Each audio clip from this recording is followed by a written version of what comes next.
guess what? We're not talking about Beavis and Butthead anymore. This is the KYG Y2K podcast, and we're talking about Clerks. I am, as always, your host, Jesse. Guys, we have had Joe as an outsider. Why don't you tell the people what just happened? We recorded half the podcast, and then his computer died. Not just the computer, my work computer, which yes, I shouldn't be recording on, but whatever. Shut down, and it's not charging, and I'll probably never get that data back.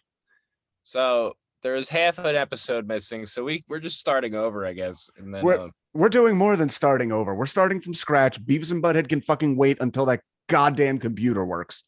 But for right now, I'm so fucking angry. But that's okay. Also, the screen on my laptop isn't working properly either. But hey, whatever.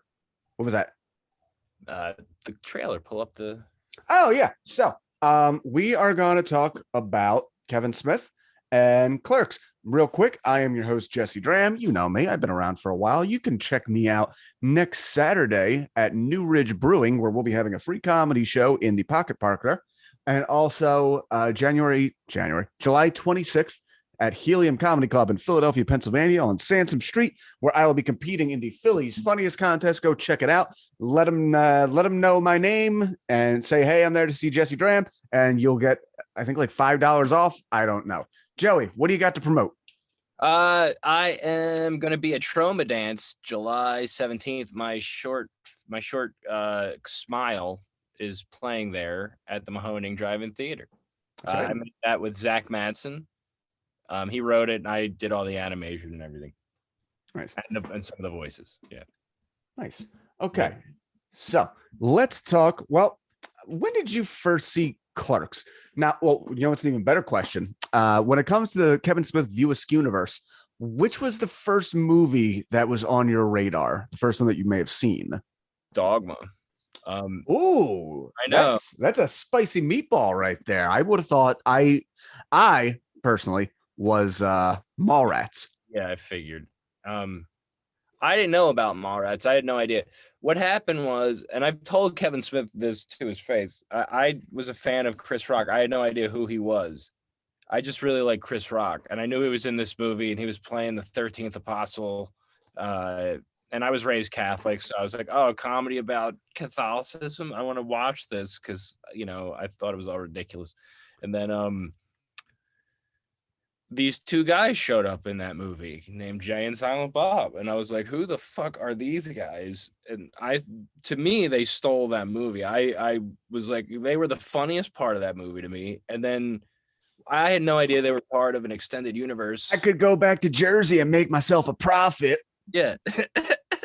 So I happened to be not too long after that. I was in my local video store and wait. But before we get too far, so I didn't go to Catholic school, but I was also raised Catholic. You did go to Catholic school, but I was in CCD, aka Catechism, where they teach you shit and get you ready for confirmation and First Holy Communion. And we had pamphlets in our church that was trying to discourage people from going to see this blasphemous movie called Dogma. Was any of that happening in your No. I mean, I had heard about all of that, but no one, I mean, my family didn't care. Well, my family didn't care either. As a matter of fact, I got in trouble because I argued with my CCD teacher. But do you remember what their big complaint was? What? Yeah. Well, refresh my memory. Their big argument was very specifically in the movie. They state, and it makes a lot of sense, honestly, that the Virgin Mary later had other children, that she was not always a virgin. Right. Which makes sense. I mean, come on, you marry a girl. All right, God got in there first. I'll let it slide. But if God's like, nah, then doors are shut. Fuck that noise. And this is something, unfortunately, this is something that has like actually been argued in religious councils. Like, well, was Mary a virgin forever? Like, why would that matter? Yeah. Even a little bit. It doesn't. I also remember telling like my because I went to Catholic school, the priests and everybody, like anyone that was religious, to watch Dogma because I thought it was so good, not realizing that they would probably hate it. You know what I mean?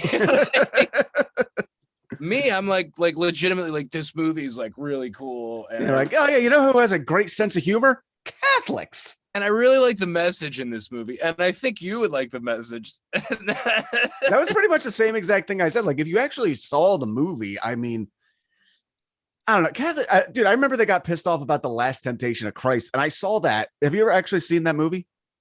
The one with Willem Dafoe? Yeah. No. Their whole argument is what happens in the movie is at the very last minute, Jesus is on the cross, and an angel appears to him and says, like, you've passed the test. You can come down now and live the rest of your life. And he comes down off the cross and he marries Mary Magdalene and he has children, etc. He grows an old man, dies happily in his bed. But as he's dying, Judas comes in, played by Harvey Keitel. So, you know, Judas has a Jesus, fuck. But Judas comes in and says, like, you were tricked. That was the devil. You threw it all away. And on his deathbed as an old man, Jesus begs God to let him take it back.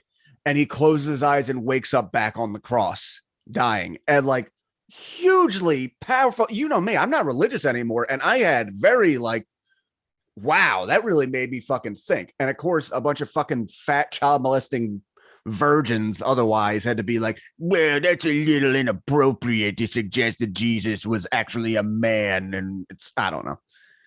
Sorry. Kevin Smith. Yeah, back to that. Well, so after I saw Dogma, I was in my local video store and I saw the cover of Mallrats, the VHS cover, and Jay and Silent Bob are on it. Mm-hmm. And I was like, oh, those are the guys from Dogma. And I like read the back and it said Jay and Silent Bob. And I was like, oh, they're the same characters. And I think that's what made me rent that instantly. Loved it. And then at the very end of that, it says they'll return in Chasing Amy. So I rented that, wondering the whole movie where the hell they were. Yeah, they're barely in it. I know. But I was like, and I liked the movie, but I was like just waiting for them, and they never showed up until except for the one. Silent Bob is not in that movie long enough to be considered silent. In fact, he's quite talkative, Bob.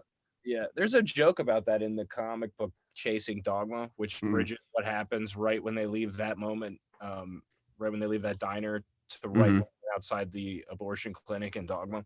And, right when they leave the diner, Jay's like, I thought I said I should do all the talking. You know what's funny? You've met my cousin. I don't need to say her name. My cousin, who is a lesbian.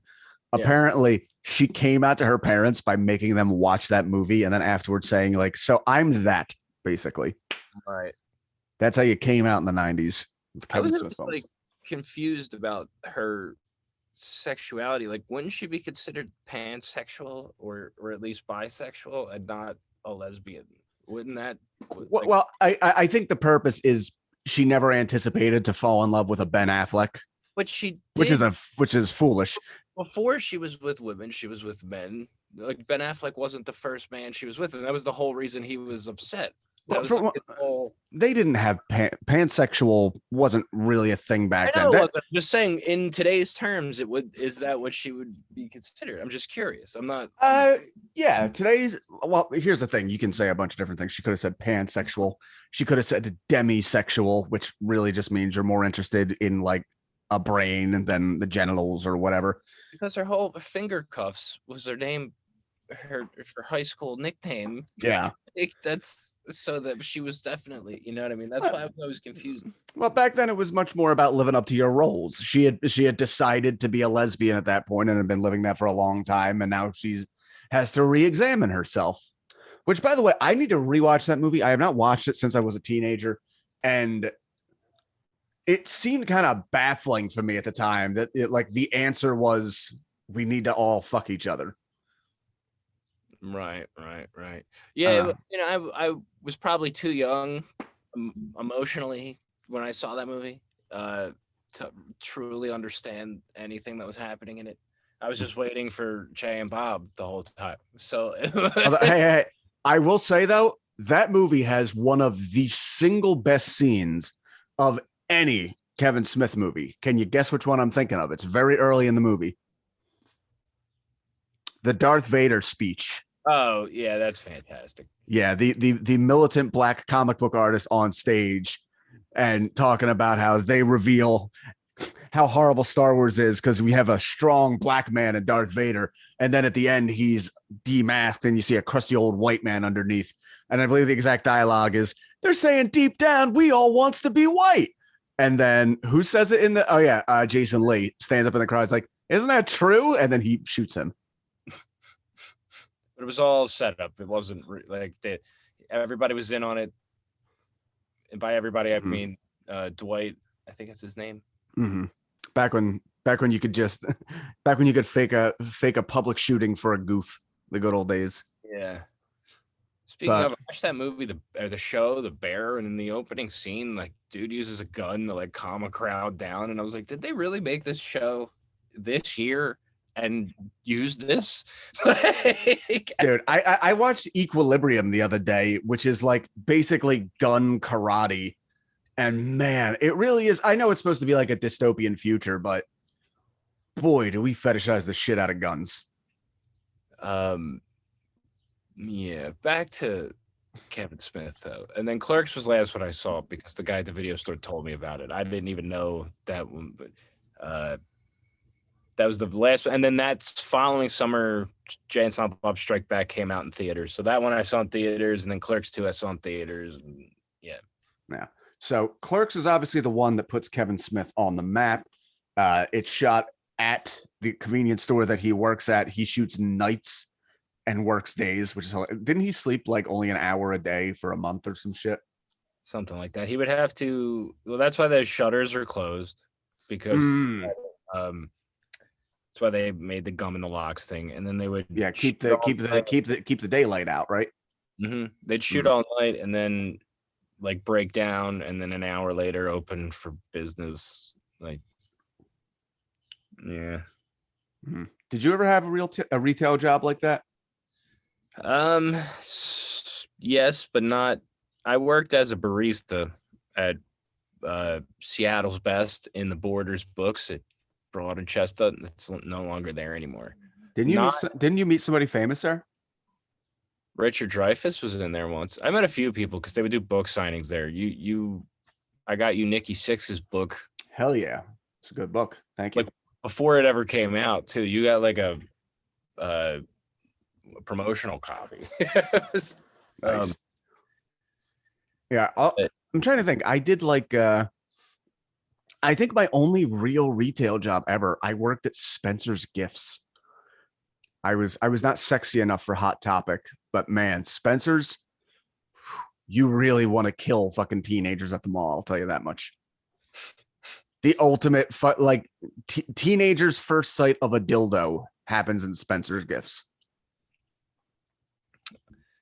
Spencer's Gifts. Do you remember? Oh, okay. Do you remember there was a catalog magazine called Things You Never Knew Existed and Other Items You Can't Possibly Live Without? That was basically just Spencer's in a catalog form. It had all those stupid shirts like "Who Farted" and like all those like. Oh yeah, they'd have birthday cards, and it'd be like, be like a hot chick on the front, and then old women with saggy tits. I have one of them still. It has Darth Maul on so it must have been from 1999. That specific, right? That's 98. When did Phantom Menace come out? 97. Was it 97? No, wait, no. The reissues came in 97. 99 was Phantom Menace. That's right. I thought it was later. I was like, no. I remember I was young enough working at Spencer's that I spent most of my paycheck on Spencer's. Yeah. That was really, if you were into black light, it was the only game in town, and I like those posters. But yeah, man, Clerks was awesome. I remember watching it with my grandmother and her like enjoying it for the most part, but then Randall shows the spread eagle vagina. Obviously, one of the great moments in that, just philosophically, the fact that it's all there in the dialogue, talking over independent contractors who died in the Death Star. I guess this is getting personal now, but I guess I technically had one of my first sexual experiences during Clerks. That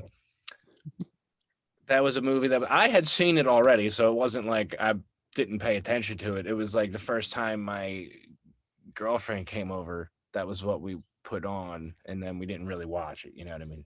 Dude, remember the old excitement of the girlfriend coming to the house for the first time?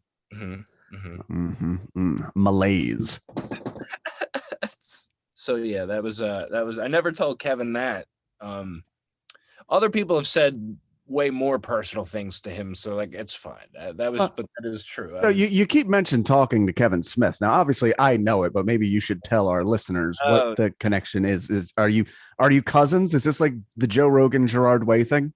No. We my wife in 2019, my wife bought me tickets to meet Kevin Smith, and at that meeting, he like asked me like, what do you do? And I was like, I'm an actor and a filmmaker, and I make claymation, and I had just started doing it, but he was like, let me see. So I showed him, and he was like, dude, how much would you charge for this? And I was like, I don't freaking know, man. So he basically hired me to do some claymation stuff for him, and it's been 3 years, and before 3 years ago, it might even be longer than that now. Once again, when was it? In 2019? It's 3 years ago. Yeah, okay, 3 years ago.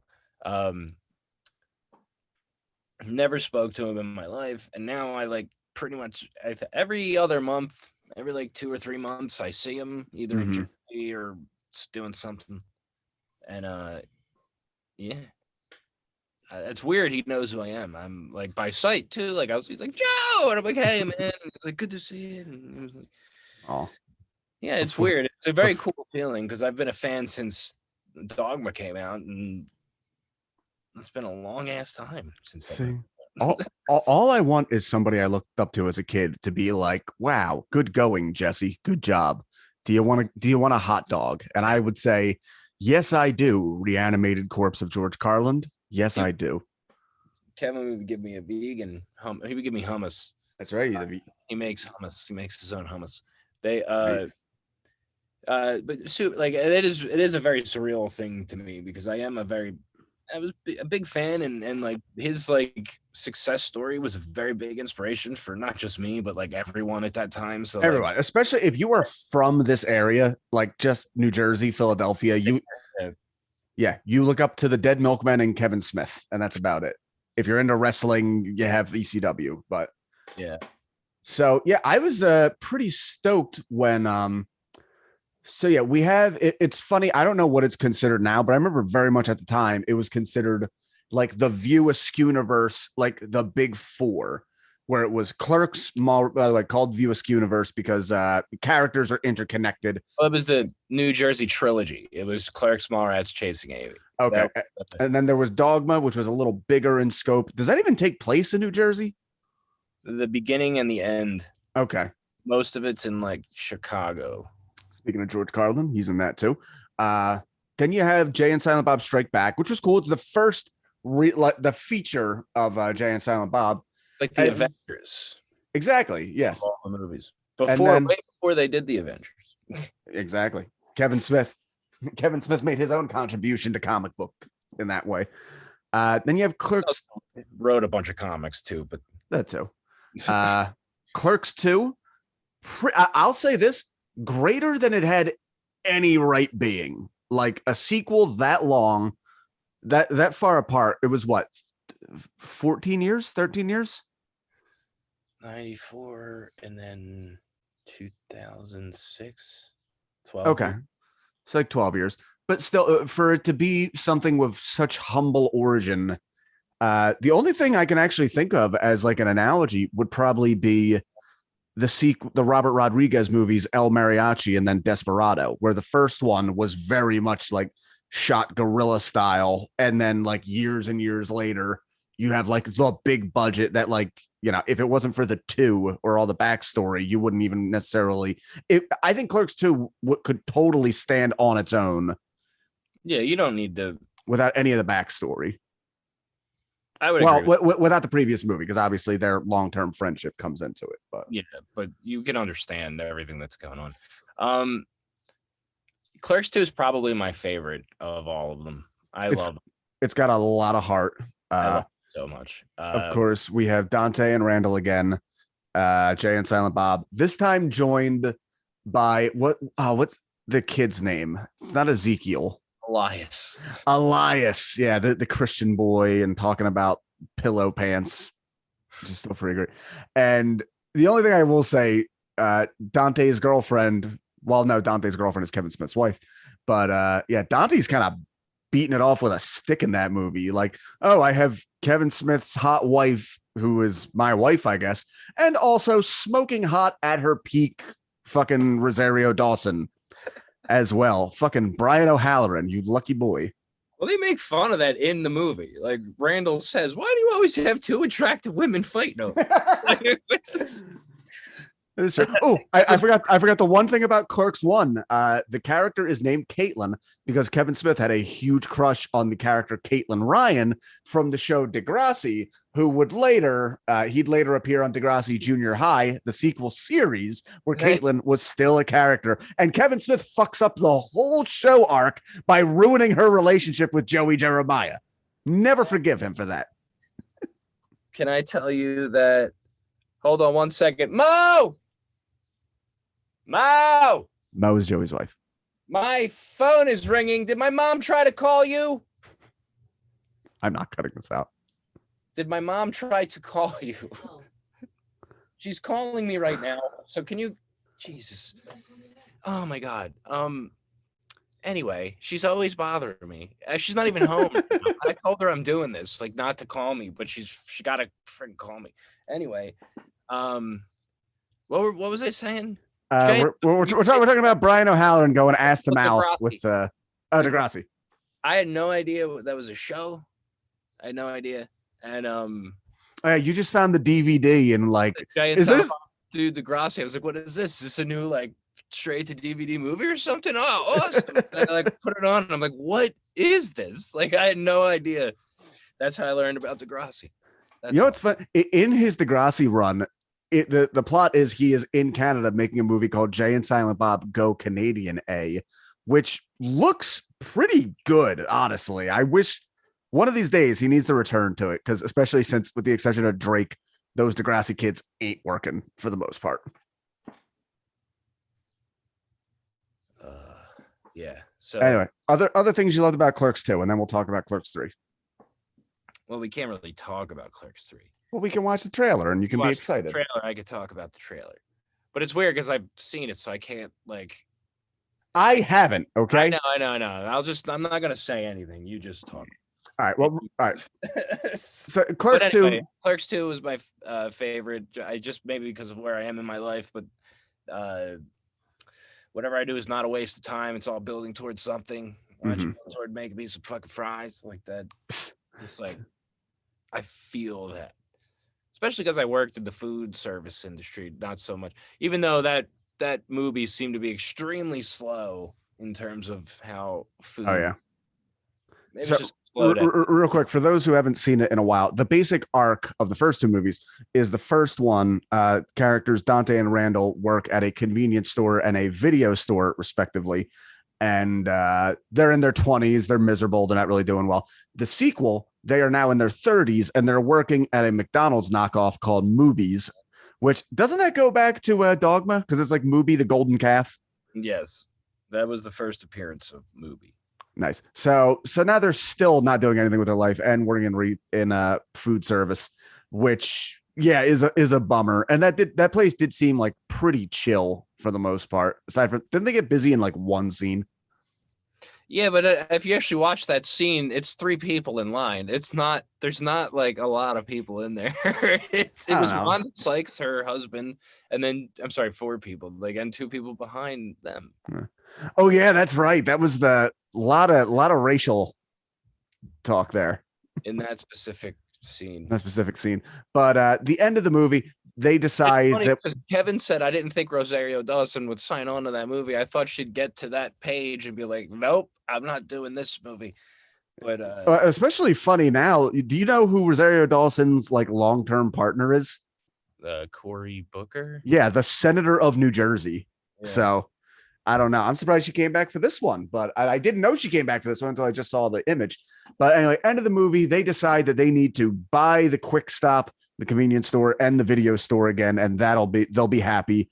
And I believe the final shot of that is them happily in the convenience store while the woman played by Kevin Smith's mother goes through all the milk. just like she did in the first movie. Great movie. They could have ended it there, honestly, but we're not. Kevin Smith is back. We have Clerks 3. We're doing our old buddy a favor and promoting it here. Gotta get the eyeballs for Kevin Smith. This one's for you, Kevin. And now we will have the KYG Y2K podcast debut of the Clerks 3 official trailer. You ready, Joey? Yep. All right. Okay, RST Video now says THC Inc. So I guess they are a weed store, and I hope they still rent some videos out. Jay is wearing a New Jersey Devils jersey, and I hate it already. Continue.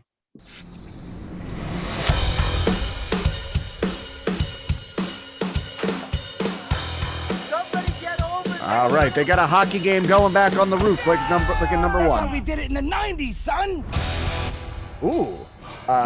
Jay is wearing a King Diamond shirt, not any King Diamond shirt, because King Diamond was on the Clerks 2 soundtrack, but it looks like the Puppet Master, my favorite album from King Diamond. All right, Joe, you got to remember this is an audio medium, so I got to do something here. I got My breath, man. Should I try mouth stuff? What?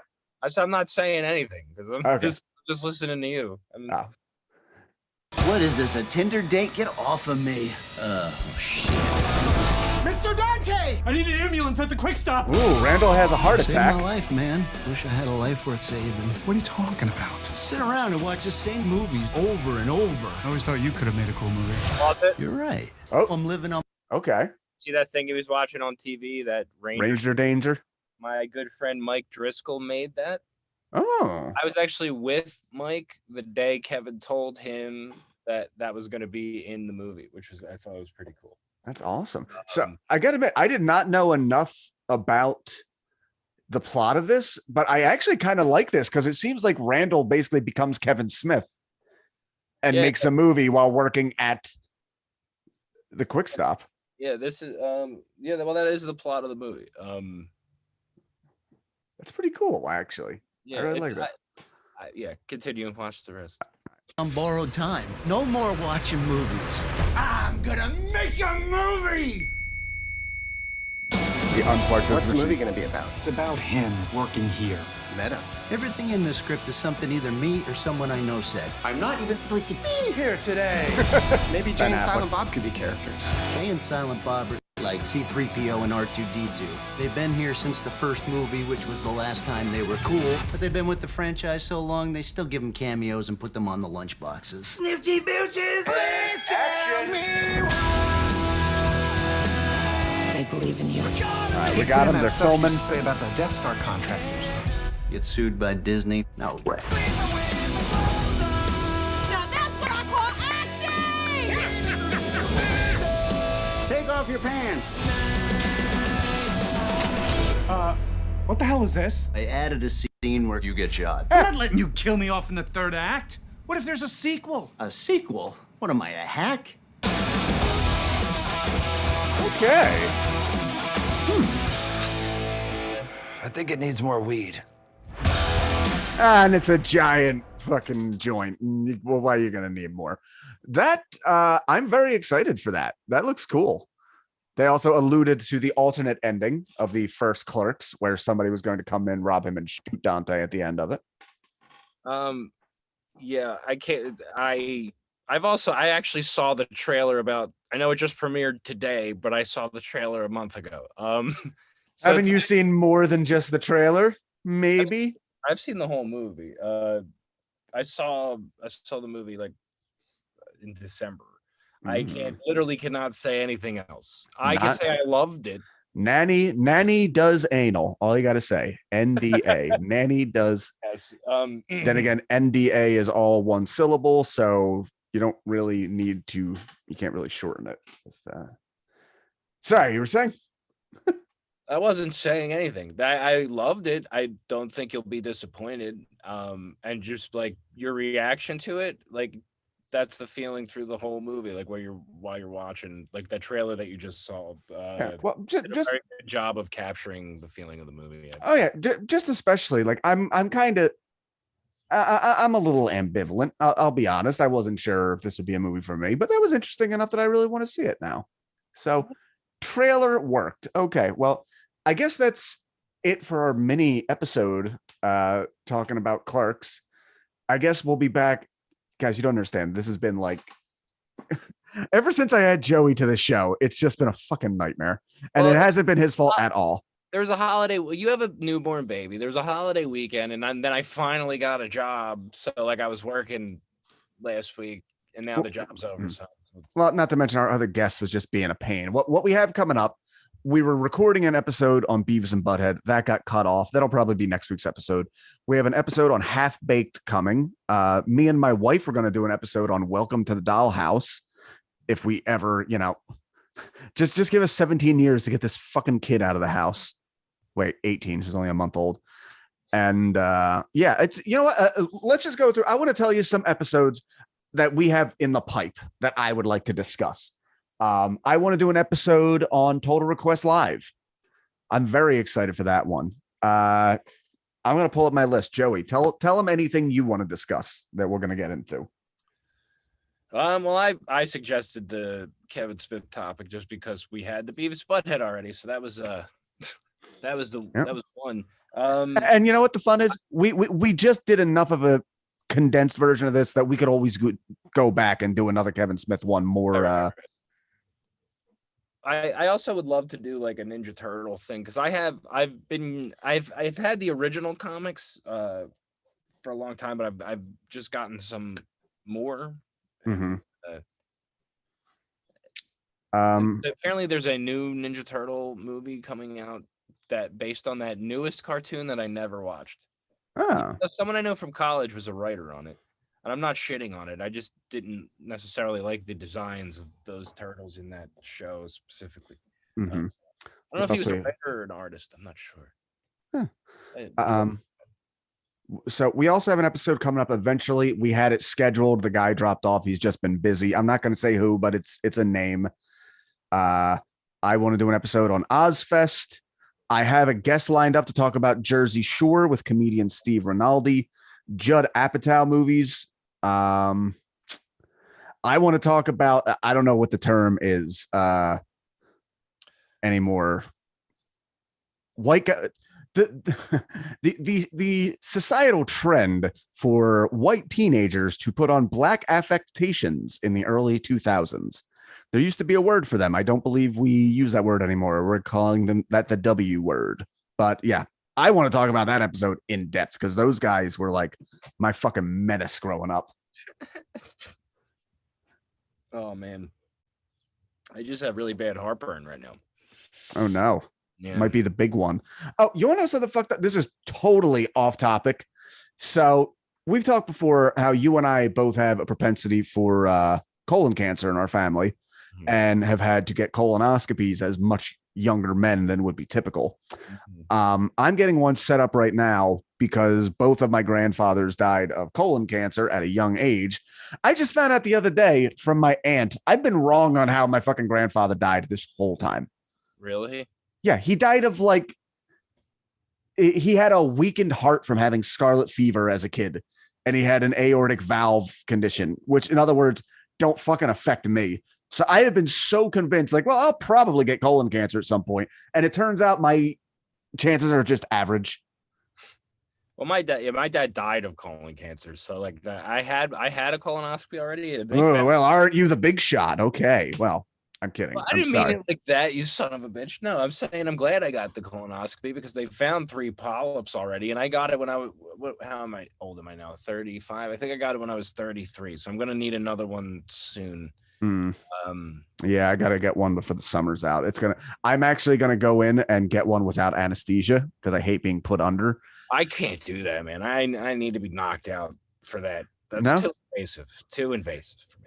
From what I've heard in Europe, it's actually only half the time do people get put under because it's just 4 feet of fucking tube up your butt. Come on.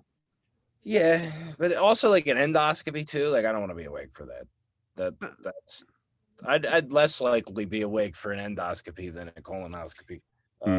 You know why the real thing is just man. When you get put under, it really does feel like a rehearsal for death. It just feels a little bit like You didn't dream. There's no sense of time happening. You were just, the light got flicked off and then it's flicked back on. You're like, hey, and then literally your eyes just open and you're like, what happened? I remember when I got my tonsils removed. That was like that. Yep. Woke up like, Last tidbit here. I had to get my first colonoscopy at the age of 19. And as a gag, I wore a t-shirt there. Metallica's original first album. The cover of it was a hand with a dagger coming out of a toilet, and the original title of the album was Metal Up Your Ass. So that's what I wore to my first colonoscopy, when I got metal up my ass. The doctor had a laugh. Yes, just like that. The kind of sad, what the fuck is wrong with this guy laugh. Exactly. Guys, KYG Y2K, we got more coming at you. It's fucking summer. You're too busy anyway. You're probably not even going to listen to this, you jerk. yeah. You don't even like me. That. All right, come out, see all our shit. Joey, thank you for taking the time.